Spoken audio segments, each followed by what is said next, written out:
Okay, in this video I would like to talk about the area between two curves. So I have two curves here. The top one is being the square root of x and the bottom one being x cubed, and what we would like to find is the area between them. So one way to think about this is that I can find the area under x cubed, so that's, square root of x, right? So this is square root of x, and I just find this area between the square root of x and the x-axis. That would cover, like all of this, right, over here.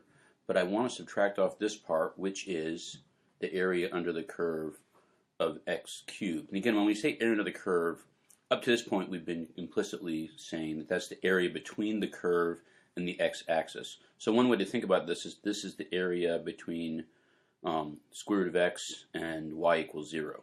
So y equals square root of x and y equals 0. Or we could think of this area as the area between x cubed, y equals x cubed, and y equals 0. So really we're subtracting them. So to find this area we would say integral from 0 to 1 of the square root of x. And for this one we would find the area from 0 to 1 of x cubed. Alright, and so if we know what this total area is and what this total area is, we can just subtract, right, this area under x cubed from this area under the square root of x. But we already know that that can be rewritten as 0 to 1 of the square root of x minus x cubed. It's the same thing, whether we break it up into two pieces or write it as one. So another way to think of this is that if I wanted to have rectangles here, then the height of any given rectangle would be the top of the rectangle minus the bottom of the rectangle. So it would be the square root of x minus x cubed. So again, this is fairly intuitive. I don't want to belabor the point. But this is the basic idea behind the area between two curves. So if we were to evaluate this, we know that the antiderivative of the square root of x is 2/3 x to the 3/2, right? Because that's x to the 1/2. Add 1 to get 3/2, divide by 3/2 to get 2/3. And then x cubed is going to be x to the 4th over 4. We're going from 0 to 1, right? So if I put in 1, I get 2/3. 1 to any power is just 1, so that's 2/3 times 1 minus 1. 1 to the 4th power is 1 over 4. That's for the first half. The second half, notice when I put in 0 here, I'm just going to get 0. So it really boils down to this. So I have 2/3 minus 1/4. So to evaluate that, I just need to use my common denominator of 1/12. So that's 8/12 minus 3/12, and that's 5/12. So that is this area here between the two curves. So to generalize this, if I want to find the area between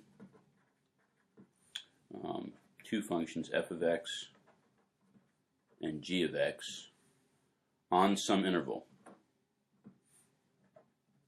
a to b, all right, then I'm just going to take the integral from a to b of f of x minus g of x, and with the assumption that f of x is greater than or equal to g of x on the interval a, b, right? We want to take, just like we took the function that was above minus the function that was below here. Now if you were to get it backwards, you would end up with the same answer, but it would be negative, and that would work fine. But we'll I'll go through one more example and look at how we can determine which one is the greater function between the two. The other thing I want to note is that sometimes a and b will be given. Like in this example here, we saw that they intersect at 0 and they intersect at 1, so we're integrating over this interval from 0 to 1. But sometimes, and I'll show an example right now, we may have to find that point of intersection, or points of intersection. So here we want to look at the area enclosed by the curve, so two curves, one's a line, one's a parabola, y equals 2x plus 1, and y equals x squared plus 1. So first we need to find out where they intersect. So we can let 2x plus 1 equal x squared plus 1. So let's just move everything over to one side of the equation here. So if I subtract off the 2x plus 1 and subtract it off over here, then I get 0 equals, and here I'll have x squared minus 2x, and then I have this plus 1 and a minus 1, so that just ends up being 0. So I'm left with 0 equals x squared minus 2x. Let's factor that. Factor out an x, I get x times x minus 2. So these two are going to intersect at 0 and at x equals 2. Because if the product of two things is 0, then either this one is 0 or this one is 0, and it leads to these two solutions. So we know we're going to integrate from 0 to 2. The next question, though, is which one of these functions is greater of the two along this interval? We know that they're the same, they equal each other at 0 and 2, because that's what we just found.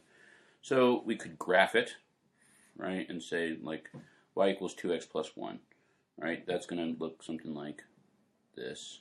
Y-intercept of 1, slope of 2.